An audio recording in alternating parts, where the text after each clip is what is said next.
En manchette aujourd'hui, un adolescent perd la vie dans un accident de cyclomoteur à Rouyn-Noranda et Malartic réfléchit à délaisser le centre d'appel d'urgence régional. Le TVA Nouvelle Midi commence maintenant.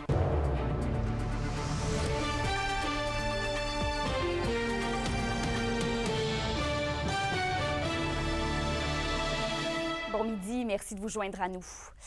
Eh bien, triste nouvelle d'abord pour commencer ce bulletin. Un autre adolescent perd la vie dans un accident. Et Yvon, le jeune de 15 ans, est décédé hier soir à Rouyn-Noranda après avoir heurté une automobile.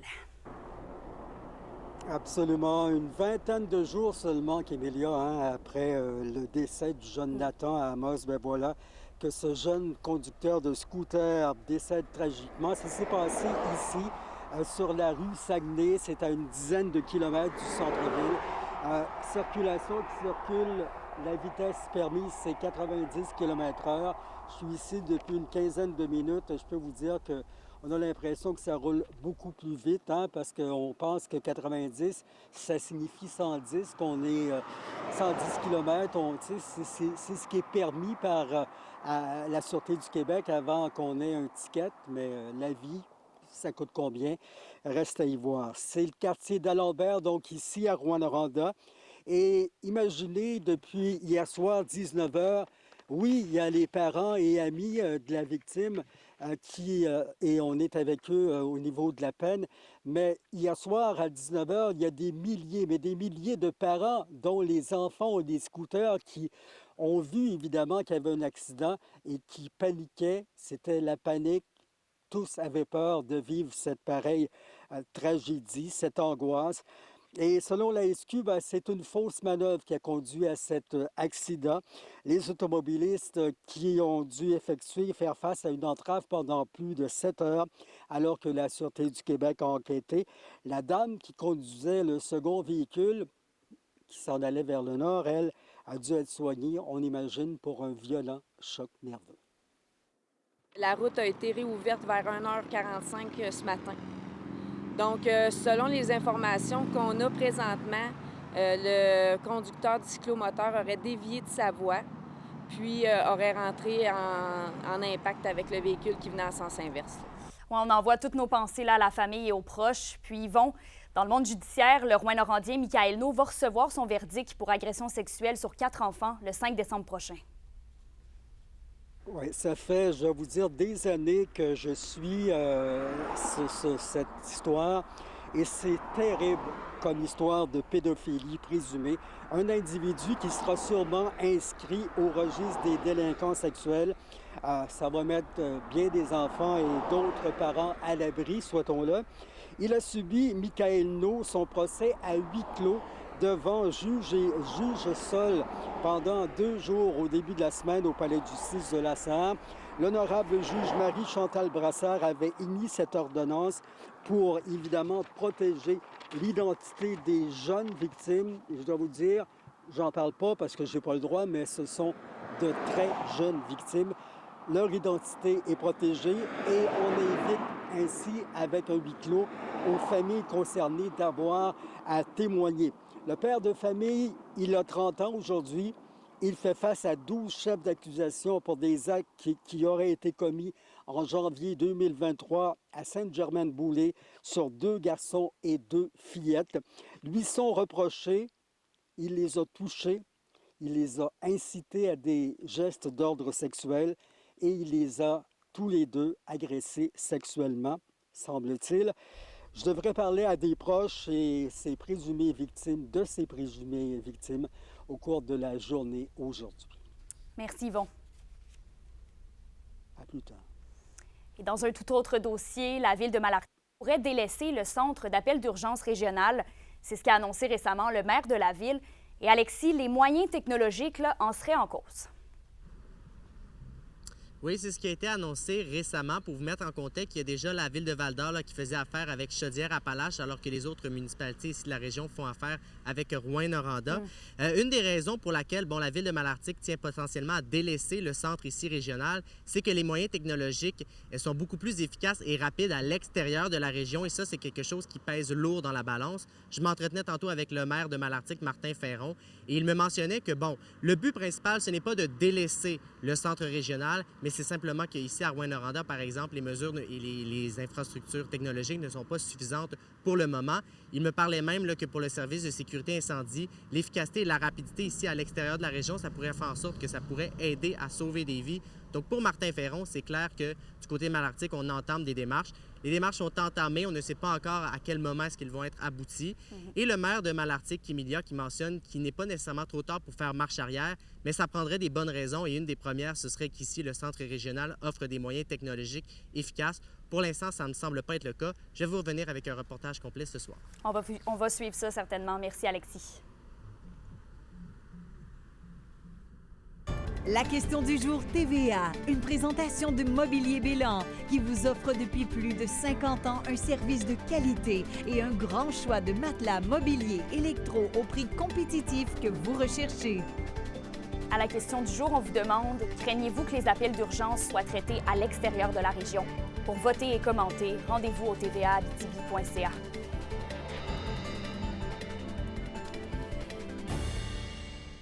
On se tourne vers l'économie. Commerce international Québec a récemment réalisé une étude qui explique que ce sont les petites et moyennes entreprises qui ont le meilleur rendement au niveau des exportations internationales. Est-ce que c'est une bonne nouvelle pour les entreprises de la région? Alexandre Cabana s'est penché sur la question. Les petites et les moyennes entreprises d'aujourd'hui sont les grandes entreprises de demain. Une ritournelle ambitieuse, certes, mais réaliste. Si on se fie au fait que 65 % des exportations à l'international du Québec proviennent des PME, selon Commerce international Québec. L'organisation est d'ailleurs d'avis qu'une région dite ressource comme l'Abitibi-Témiscamingue se démarque à l'international, notamment en raison de la qualité des produits exportés. En tant que région ressource, l'Abitibi-Témiscamingue est une région qui s'en tire bien sur les marchés internationaux, notamment avec des expertises qui ont été développées autour de grandes entreprises. Si s'exporter à l'international peut paraître une ambition trop grande pour les entreprises de la région, des ressources régionales comme 48e Nord International peuvent s'imposer comme facilitateurs pour se lancer dans l'aventure. Quand on dit international, il y a quelque chose qui fait un peu peur parce qu'on se dit, OK, comment on s'y prend? Pourtant, en Abitibi-Témiscamingue, les PME exportaient bien avant l'arrivée de 48e Nord, il y a 26 ans. Alors, on est des débrouillards. Il ne faut pas avoir de crainte quant aux marchés internationaux. Je pense que, quand on parle de vendre nos marchés en dehors du Québec, tout le monde est un peu éloigné des marchés. Donc, qu'on soit en région ressource ou qu'on soit dans les grands centres, les défis sont les mêmes. Selon la recherche de Commerce international Québec, une entreprise qui se lance dans l'exportation outre-Québec pourrait aspirer à quintupler sa valeur moyenne. Une entreprise qui va trouver des nouveaux marchés, il va se passer quelque chose d'intéressant, c'est qu'il va avoir une augmentation du chiffre d'affaires. C'est reconnu aussi que ces entreprises-là vont faire un peu plus au niveau de l'innovation et ça amène vers des nouvelles technologies, vers des nouveaux services et vers également des emplois de plus haut niveau dans cette entreprise-là. C'est un beau cheminement, aller vers l'exportation. C'est une belle réussite. Puis je pense que notre paye, nous, dans tout ça, c'est la réussite des entreprises qui envoient leur premier container, qui envoient ou qui sont rendus dans 45 pays, puis qu'il y a 10 ans, ils n'étaient pas là. Fait que notre salaire est vraiment dans la réussite des entreprises exportatrices. Alexandre Cabana, RNC Nouvelles, à Rouyn-Noranda.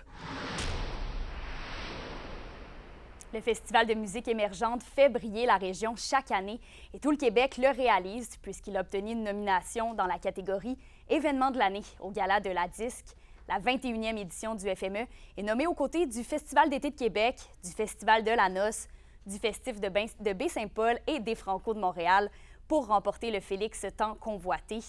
Et la maison de disques rouyn-norandienne Disque 7e ciel ne passe pas non plus sous le radar avec 19 nominations, notamment dans la catégorie Maison de disques de l'année. Et pour encourager les nommés de la région, ne manquez pas le 30 octobre le Gala de l'industrie à 16h et le premier Gala de la disque à 20h, mais surtout le Gala de la disque le 3 novembre prochain. Les Foreurs de Val-d'Or tenaient hier matin leur dernière séance d'entraînement avant de quitter pour leurs 2 matchs du week-end sur la route. Et comme c'est demain le début officiel de leur saison, l'excitation est palpable chez les joueurs et les membres du personnel. Reportage d'Alexis Dumont.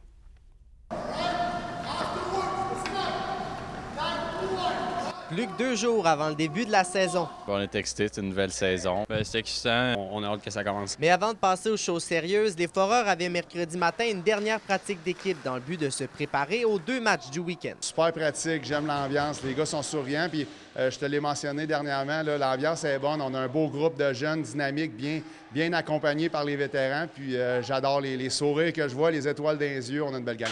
Au programme cette fin de semaine, un arrêt à Victoriaville vendredi soir pour entamer la saison, suivi d'un duel contre le Phoenix de Sherbrooke le lendemain. L'équipe s'attend donc à de bons défis. C'est une grosse game, première game de la saison, peu importe contre qui, on va se préparer de la même façon. On s'attend à une très bonne game, mais on va arriver là très près. C'est une équipe qui était très bonne l'année passée, fait qu'on s'attend qu'il y ait peut-être un peu moins de profondeur, mais il y a beaucoup de joueurs quand même qui reviennent, fait que ça va être une bonne game pour se remettre dedans. Les gars vont avoir des papillons, autant les vétérans que les jeunes, donc ça va être de garder la game simple, mais je m'attends à beaucoup d'énergie. Ce premier voyage sera également une opportunité pour l'équipe de passer du temps ensemble et aussi une occasion pour les vétérans de montrer l'exemple aux recrues du club. C'est sûr qu'il faut montrer un exemple, même si je suis jeune puis j'ai pas beaucoup d'expérience en play-off. Je suis quand même un des gars qui a le plus d'expérience dans la ligue. On est jeune, on a beaucoup de gars qu'il faut encore qu'ils apprennent. C'est ça, on a un bon groupe de leaders aussi qui va faire sûr que tout le monde avance en même temps pour avoir une très bonne saison. On va avoir une journée complète d'autobus puis on va aller manger au resto. Alors c'est sûr que on va avoir du fun puis on va apprendre plus à se connaître. Les joueurs quitteront officiellement Val-d'Or jeudi matin avec l'objectif de revenir en ville avec 2 victoires en poche. Alexis Dumont, RNC Nouvelles, Val-d'Or. À la météo aujourd'hui, pour poursuivre la semaine en beauté, on aura encore du gros soleil. Étant en Abitibi côté Miscamingue, les températures vont tourner autour des 27 degrés Celsius. Un petit aperçu pour ce soir et cette nuit. Plus au nord, on aura quelques nuages, minimum 9 degrés.